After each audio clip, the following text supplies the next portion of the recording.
What is going on, Jet fans? Matt O'Leary back with another episode here of Just Jets, episode 285.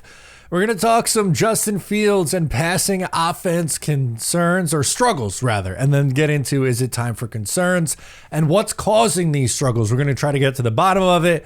We're going to answer your voicemails as well. Guys, we're coming up on week one. It's coming up pretty quick. As a reminder, Talking Jets is going out to week one.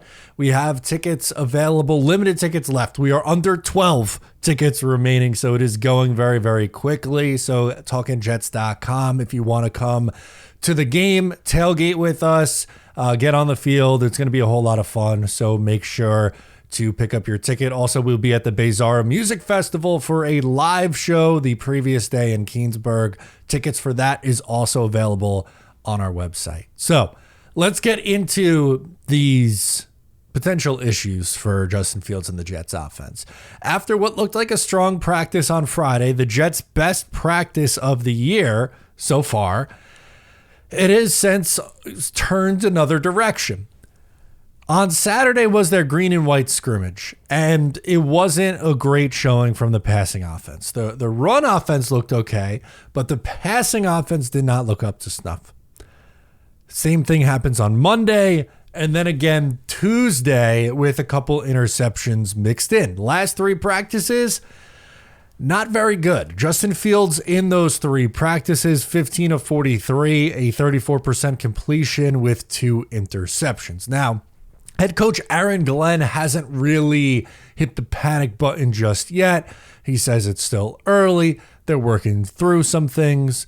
And I think that's ultimately where I'm at as well. I think, if it's late August and we're seeing Justin Fields struggle against the Giants in the joint practice and doesn't look good in the one preseason game he plays or in however much he plays in the preseason, and he's still hitting 40% of his passes going into the season, then yeah, it's probably time to be concerned. But what I wanted to look at here is not just the numbers, because we've talked about those in our training camp recaps, but what is causing this? Why is the passing offense not where it needs to be yet? To me, it's not just one answer. I think there's 3 very obvious things that is happening right now, and it's culminating in these issues for the passing offense. Number 1 is Justin Fields, at least at the NFL level, has struggled with consistency as a passer. That key word being consistency. There are people who are really big believers in Justin Fields. They see the talent, and I get it. I do think he's a unique athlete, and I do think he gives you flashes of really good play. And then you have the complete other side of the aisle who's like, this guy stinks, he can't play. I don't think either one of those assessments are fair on Justin Fields. I think there's a reason why the Jets signed him to give him that chance. Now, I do think this is probably his last chance to prove that he's an NFL starter, but he's always going to have the athletic upside, which will keep him around the league for a long time.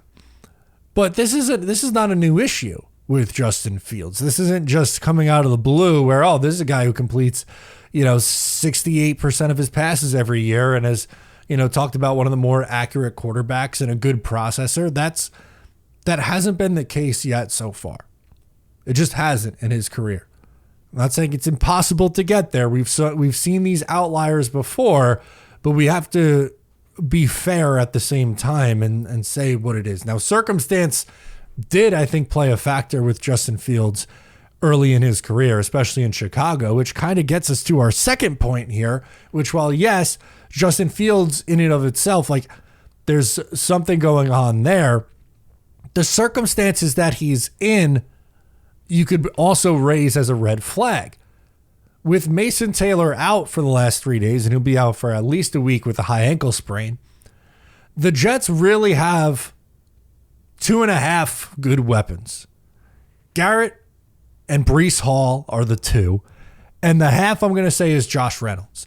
Reynolds is at least a reliable receiver. He shouldn't be a number 2, but he's at least an NFL level receiver, and he's played like that so far. Outside of that, there's really not a whole lot, which gets back to our original point is with Mason Taylor banged up, the Jets tight end room stinks. Jeremy Rucker and Stone Smart are the two guys getting the most reps right now. Neither one of those guys can be considered tight end ones based on anything that they have shown in their career thus far and through this summer. Are they rosterable players? Yes. Are they starters? No. They frankly are not at this point in their career. Garrett, we know, is a stud. Brees, we know, can be involved in the passing attack. And then you get further down the list, right? We talked about Josh Reynolds. Allen Lazard, quiet summer, and anytime you hear his name, it's a drop. Their third-round receiver they took a year ago is running with the fours and fumbling yesterday. You know, you're relying on guys like, Tyler Johnson to be big pieces of this offense, or at least big in the way of like, hey, you're probably our third best receiver. You know, Brandon Smith, UDFA guys from a year ago. Jamal Pritchett, all 155 pounds of Jamal Pritchett. You know, the offensive line, there's a lot of talent there, and I think it's a good unit. So I'm not going to toss that in on part of the reasons why Justin Fields is struggling, excuse me. But if you want to make the case that outside of Garrett and Brees, what's he working with right now? That's probably part of it. Because drops have been an issue for the Jets over their struggles the last three practices. And then the last thing to note, too, you know, not for nothing, but the Jets secondary has played really well as a unit in training camp. Then you could say, oh, well, they're just going up against the Jets offense. That's why. Well, okay, but there's a two-time All-Pro at cornerback 1. Brandon Stevens was named the most improved player by Aaron Glenn, and he's had a strong start to training camp. Michael Carter's finally healthy. He was never healthy last year, and we know he's a good slot corner. You had A.Z. Thomas, who's a third-round pick, who was playing really well to start the summer. And, oh, by the way, you have depth pieces like Quantez Stiggers and Jarek Bernard-Converse, who had strong camps last year. And if they were on a team in a different situation, you know, they'd probably be pushing for higher up spots on the depth chart and where they are. Andre Cisco's looked like a good addition. Malachi Moore, another rookie, has played well so far. Tony Adams, I think, has played just about the best as he's looked so far as a New York Jet. So when you take into account the Jets' pass defense, the lack of weapons, and also, by the way, the Jets have a quarterback who has not yet shown at the NFL level that he could be a consistent passer, yeah, there are going to be issues with the passing attack. And the growth is not going to be just a straight shot up. They're going to have some bumps in the road here. And I'd rather have these bumps in the road in early August than, you know, at the beginning of September in week 1. And guess what? You know, the unfortunate reality is we might see this in the regular season. I don't think we're going to get Justin Fields at a high level week to week. I think there'll be games where he looks good. But the point I made on Twitter yesterday was if the Jets are going to be successful, it's going to be because they play great defense and have a very strong running game. It's not going to be because their quarterback's throwing for 300 yards and 4 touchdowns every week. They're not going to win games like the Cincinnati Bengals outscoring teams, you know, putting up 40 points. They're not going to be like Josh Allen and the Bills in the playoffs and score a bunch of points. Now, we know their defense doesn't do anything in the playoffs, but this isn't how they're built. The team is built like the 2009 Jets, where it's like, let's just hope the quarterback doesn't make a mistake today that kills us. Just do the little things right, and it's going to be a low-scoring game because our defense is really good, and we have a top 10 rushing attack. That's the path for success. And the reality, you know, I've seen people say the Jets are going to be the top rushing team in the league. I can't do that right now ahead of teams like Philadelphia and Baltimore, but I do think this team is a top 10 rushing team in the league. They're also probably going to be a bottom 10 passing team. They just don't have the horses at the quarterback spot or the weapon spot to be a prolific passing attack. That's just not how this team is going to be this year. I just think the fans have to realize that. And that's not taking me off of my prediction, right? Or any of my predictions. I looked at this team as probably a 7 or 8 win football team. And how they get there is by how I just described. Their defense is good, they play good specials, and they run the ball. They're not getting to 7 or 8 wins with Justin Fields throwing the ball 40 times a game. That's just not how it's going to work. I'm not saying there's not a path for, Fields to be successful as a quarterback. There is, and if you want to talk about the Jets winning 9 or 10 games, it's probably Fields taking that jump up and being a middle of the pack quarterback. That's not what he has shown in his career so far, and it's not what he's shown so far in summer. But the summer's not over, number one. And number two, we're not really seeing him as a runner as nearly as much in camp. It's hard to do those things. He's not a drop back passer, and he's being asked to do drop back passer things in camp. We have to see it in game situations, which is why I honestly hope we see him against Green Bay, and I hope we see him against the Giants. They don't play the starters or anybody really in the third preseason game against Philadelphia, which is fine. But this guy's got to get some run, right? They need to get this passing offense in sync. And, it's. I just wanted to make the point that this shouldn't be coming as some massive surprise that the Jets passing offense isn't up to snuff yet. It was going to take time. And sorry, it might not be very good this year. It might not be.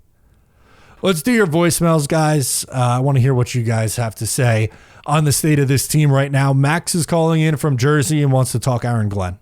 Hi, this is Max calling in from Holmdel, New Jersey. And let's talk about Aaron Glenn. So I like Aaron Glenn. I feel like I like Aaron Glenn so far. I really feel he could be a good head coach in the National Football League. It's too early to tell, but I see some really positive signs with Aaron Glenn.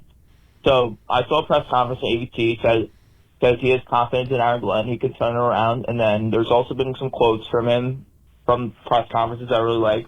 I really like that he's trying to focus on the Jets being a more disciplined team and reducing the amount of penalties, because last year's team was the most undisciplined team in the National Football League. Under Robert Saleh's tenure, the Jets were the most undisciplined team in the National Football League. We had a lot of penalties. In 2023, we had the most penalties in the National Football League. And then Saleh decided not to bring the refs in for training camp. That led up to 2024 being the most penalized team in the National Football League. So I like that Aaron Glenn is bringing the officials to training camps. I also like that Aaron Glenn is also doing like a live tackling practice. I remember last year, Saleh was like a really soft coach who wouldn't do like tackling practice, and we got to mid-season, and last year's Jets team was really bad in tackling. Like Sauce Gardner was horrible at tackling. It was so bad that Jeff Ulbrich had to do a mid-season practice on tackling. It was that bad. So I like that Aaron Glenn is going back to the basics, doing tackling drills. And I also really like that Aaron Glenn's like a player's coach, but he's hard on his players. I feel like Saleh was just too soft on his players. I mean, he was a great defensive coach. I just think as a head coach, he was way too soft on his players. He was trying to be everyone's friend, but I like that Glenn is bringing the physicality back to the Jets. And, I don't want to get my hopes up thinking Glenn could be a good coach. I've seen enough heartbreak as a Jets fan, but I hope that Aaron Glenn can turn around this Jets team. What's your thoughts on this? And go Jets. I think so too. I think it might take a year before he gets it, fully turned around, but I just want to see progress this year. And you brought up some good points, Max, with the focus on the discipline. The last 2 years, they're the most penalized team in the NFL. Penalties have been an issue for the last 2 years. You can't win games if you're not going to have a good passing offense, especially, which is kind of the theme of this show, right? You're not going to be able to win games if you're shooting yourself in the foot with penalties. And we saw it at one of the practices. The Jets line up for a field goal. Nick Folk hits it through. It was a delay of game. They move it back 5 yards and he misses it. That can't happen in game. There's not enough margin for error for that to happen in game and for the Jets to survive this one. There just isn't. So I think that's a good point, Max. Let's go to our guy Dano from the Danger Zone. Dano, what do you got? Matt, Dano here, calling from the Danger Zone. Anyways, I have a number of the day for you this morning. The number is 3.64. What the hell is that, you might ask? 3.64 is the average number of games that it has taken Garrett Wilson to produce one touchdown. Yikes. Since he's anchoring the room again this year, and also since this is shaping up to be a team who is desperately going to need him to be a playmaker, can Garrett cut this in half this season to the tune of 10 touchdowns? Let us know. Hit the like button for my fellow Ginger folks. Thank you. Matt, thank you. I'll hang up and listen. Dano, I appreciate you, my man. Garrett Wilson. Can he get to 10 touchdowns this year? What's his career high? 7 from last year? Right? He had 4 his first year, 3 in year 2, and 7 last year. Yeah, that was exactly right. That's kind of scary that I got that off the top of my head. I don't know if the Jets are going to throw the ball enough for him to be a 10 touchdown guy. Now, maybe they get into the red zone and Garrett just is an absolute beast in the red zone. But I think his targets and receptions are going to be about the same in which they were the last 2 years. So you're probably looking at around 1,100 yards again. And I'm going to take slightly under. I'm going to say like 8 touchdowns this year, which is essentially one every other game. A little less than that, but one every other game.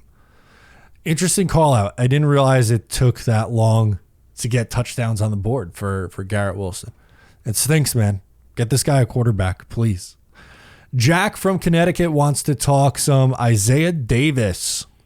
Hey, Matt, I'm Jack from Connecticut, and I want to get your thoughts on Isaiah Davis heading into this 2025 NFL season because, what I saw out of Isaiah Davis last season was brilliant. And compared to Breece Hall, I mean, I know Hall, he still has a lot of potential, still has a lot of time in the NFL, but at times, especially during that Buffalo Bills Monday Night Football game last season, he did struggle a lot with vision and speed, which are 2 essential things for a running back to be successful in the NFL. And that really disappointed me a lot last season out of Hall, which is why I'm really interested to see what Isaiah Davis can do. And I feel like not a lot of people are talking about him enough, just because, especially if you look in that Miami Dolphins game in Miami, I feel like, looking back on the tape, Davis had great vision, great versatility, great speed. I overall just loved the way Isaiah Davis played, and not even just in that game. Throughout the course of his snaps from his rookie season last year, I really liked the way Isaiah Davis played. Give him enough, give him a right offense, give him a right offensive coordinator, give him enough plays. I think he'll be a baller in this league. Hell, maybe he'll even be the starting running back for the Jets sometime in the future if he balls out, which I totally think he would. So I just want to get your thoughts on Isaiah Davis heading into this season, and thank you so much for taking my call, Matt. Have a great rest of your day. Thank you, man. So you referenced, I was pulling it up as you were talking, that game in Miami. That's when he got the most amount of carries. He had 10 carries for 40 yards and a touchdown in that one. Had a couple, down the stretch against Buffalo, 3 carries for 35 yards. Against Miami at home, 4 for 41. He averaged 5.8 yards per attempt. Only 30 carries, but 174 yards and a touchdown. I think he's going to be running back 3 on this team still out of the gate. Now, if this season begins to go off the rails, that's not what I'm hoping for, but last year I don't think anyone expected 5-12. Instead of being buyers, maybe the Jets are looking to sell on a guy like Breece Hall. And if that's the case, you would definitely see Isaiah Davis in a bigger role. Breece is on an expiring deal. So, there's a world where next year Breece isn't here and Isaiah Davis is in a bigger role. I don't, if Breece sticks for the entire year, I don't know how many carries he's going to get. I would think more than this 30 number, but he's been a really efficient back.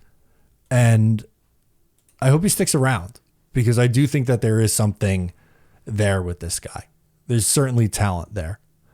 Let's go to Peter from Hudson Valley, who has some thoughts on the unofficial depth chart. Hey, Matt. It's Peter calling from the beautiful Hudson Valley on a Sunday evening. Earlier today, you dropped your video on the 53-man roster prediction, and then shortly after, the Jets, of course, decided to drop their first unofficial depth chart. And I'm sure you'll have a video out on this probably tomorrow, Monday, which will be, obviously, before this actually airs on Wednesday. Anyway, just some highlights of things that I see from the first depth chart. On the offensive side, Ruckert being tight end 1 and Taylor 2. I think it's more of a 1A, 1B scenario, really, and I'm sure Taylor will get most of the reps really at 1. Wilson, Reynolds, and Lazard being your top 3 receivers means Wilson's, I guess, more your slot guy, and Reynolds and Lazard your boundary guys. So I guess we'll see how that goes. On the offensive line, nothing shocking there. I think Cole Laveo behind John Simpson right now will probably beat out Xavier Newman at guard. and be on the roster, and even if he does the practice squad, that's my hot take there. On the defensive side, nothing too surprising. Obviously, Clemens in replace of Jermaine Johnson and Watson McGregor behind him. But Jay Tufele behind Quinnen and then Taylor behind Tufele is a little bit of a shock. So we hope Taylor makes the roster. Marcelino McCrary-Ball is your third off-ball linebacker. Jamin Davis behind him. I expect Jamin Davis will see a lot of the field as well, most likely in pass rushing situations. Sauce and then Stiggers and AZ. Nothing real bad there. I'm sure Thomas will still make the roster. But Jarek Bernard Converse behind Stevens, a little bit of a shock. Nothing too bad on the safety side of things other than Cisco, I guess, is your strong safety, and Tony Adams is your free safety. But we'll see how it all kind of shakes out, and nothing too much on the specialist side of things, although I agree with you. I think Kenny Nwangwu will be the kick returner, and then probably Pritchett will make the roster as the punt returner, and probably not Gibson, even though Gibson is listed as a starter for both right now, which is shocking. One thing I did also want to mention, if you haven't seen it, go out of your way. It's 7 minutes long. AG mic'd up at that was great. It was very, great. Very good video. Make sure you want to run through a wall type video. Excellent thing for Jets fans to watch if they haven't already. A lot of F-bombs get dropped. Of course, they are bleeped out, but definitely watch it. It's worth it. So, as always, go Jets. Yeah, to echo Peter there, how could you not get hyped up off that video? If you missed it for whatever reason, check it out. They posted it on their socials and on YouTube. As far as the thoughts on the unofficial depth chart, I agree with the quote that you said about Davis really stood out to me. The one I was a little surprised with, I guess, was the McCreary-Ball, where he lined up on the depth chart. I know that the staff really likes him. I wonder how this roster is going to shake out and if he has a chance to make it or not. He does play special, so that should help the cause. The Ruckert as the 1A or the 1 tight end with Mason Taylor as the 2 is giving me Bryce Hall and Brandon Echols in front of Sauce Gardner on the early unofficial depth charts. And the reason why I didn't really do a video on it is because I just don't think that there's enough there yet. I want to see in the games. Like, I don't really think these unofficial depth charts are going to be close to what the final depth charts look like. I don't know if that's, makes sense or is a fair assessment. But yeah, there's a couple interesting ones. The Taylor as tight end 2, a little bit of an eye roll. And definitely, I think to agree with what you said, with Jamin Davis, he's definitely going to have a role and they're going to use him as a blitzer. I could see it now. Both Davis and Quincy Williams coming off on the blitz. I really like that. And now, honestly, there's been some injuries after this unofficial depth chart came out too. So that's got to be taken into account on the next one that comes out and what changes are made from there. I still, again, think it's a little too early to tell. PG up next. Hello, Matt O'Leary. PG from Long Island here. Thank you for taking the call. I wanted to respond to the 53-man roster you posted on the YouTube channel today. Sure. It's Sunday. First thing is Carter Warren. I had him penciled in as the backup left tackle. And the reason for that is Okafor, he washed out in New England last year because he didn't want to play left tackle or wasn't able to or whatever. Washed out after one game. And I think that's interesting. Maybe the Jets have his head on straight, but again, I think that's an interesting cut. Second thing is the edge rushers. You have Eric Watson, Brandon McGregor, last year's free agent, undrafted free agent signings, that both were part of the rotation, even if a small part, not making the team. I think that's interesting. Yeah, Rashad Weaver has stepped up and had a good training camp so far. Tyler Barron, obviously they're not going to cut him. He's a draft pick, but I just think it's interesting that both those guys not on the roster, and I'm wondering if that means that the rotation is a little stronger than it was last year. The biggest thing though is Alan Lazard, and I know this is a prediction of yours, and unfortunately I think you're right. There's no reflection on you, but I remember, how he acted at the end of 2023 and how he kind of gave up on the team and was even inactive at the end of the season. He is pretty much the same, type of receiver, same skill set, same size as Josh Reynolds, only Josh Reynolds is better. Josh Reynolds is clearly going to be the number 2.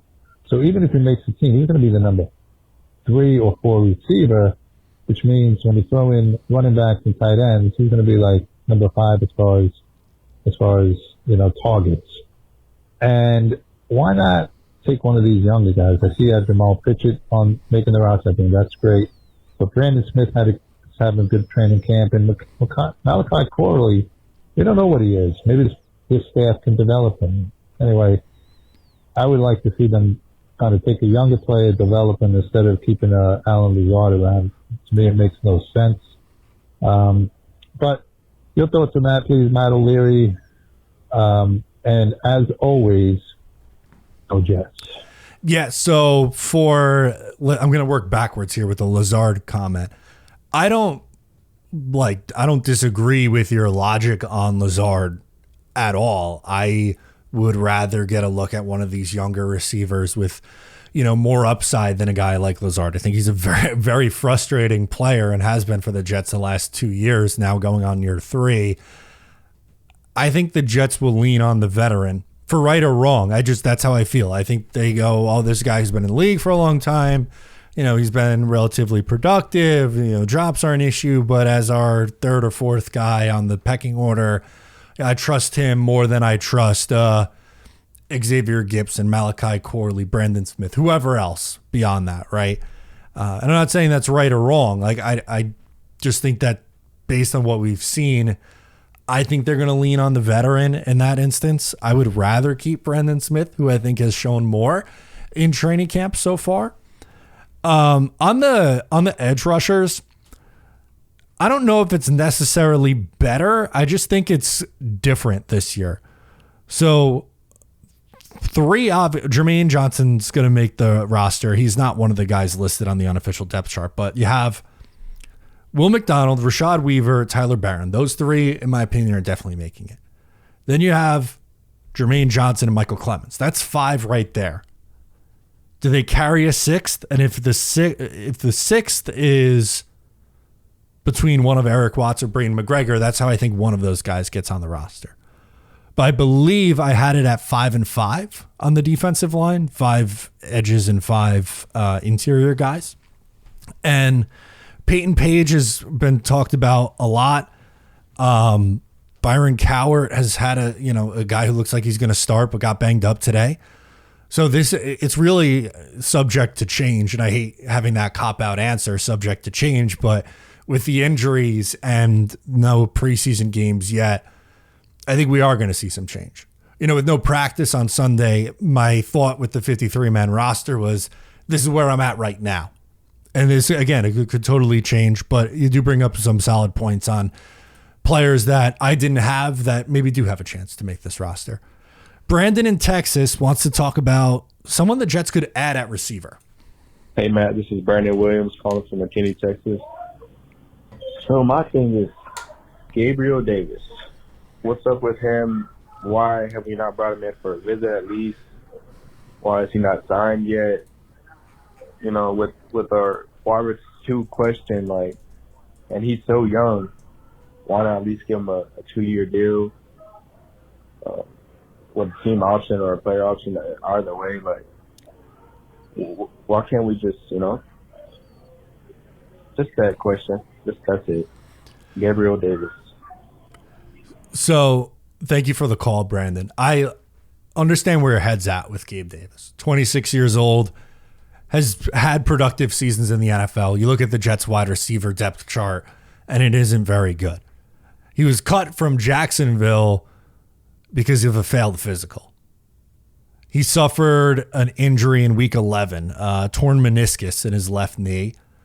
So he's not someone who's going to be ready by the start of the season. Maybe he catches on and I think he catches on a roster at some point this year. But I don't even know if he would be medically cleared to practice yet. He was cut in May. And, they had the failed physical designation on it in May. It's a couple months ago now, on 3 months, 3 months might make 2.5 months might make a difference. But that's why he hasn't been signed yet.